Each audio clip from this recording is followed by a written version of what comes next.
there's people here that come to our studios because we have a setup that looks and sounds incredible. And then all they got to do is walk in, do their thing. They don't worry about the tech. So that's a solution for a specific type of customer.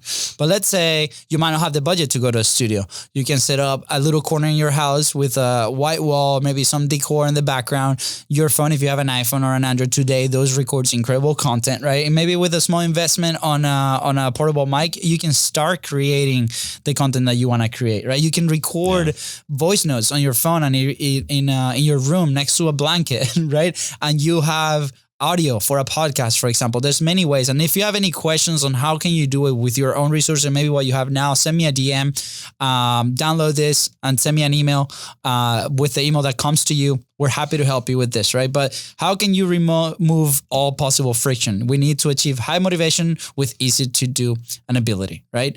So on the document, and I'll leave it at this for last thoughts, but there is 5 ways to succeed with your minimal viable content. So go to www.bizbros.co/monetize, and you will see those 5 things at the end of the guide. And I think, I like this a lot. Is like the beginning is what got us unstuck from creating, right? And obviously the content that we do today has evolved quite a bit, and there's still a lot more to learn and continue to evolve. But without those initial reps, I think it will be very, very difficult for us to do what we do. And I think we found specifically our love in podcasting, and and that's what we do today. So yeah, for me, I love the conversations from the podcast. I think that's what fuels me the most now when creating content.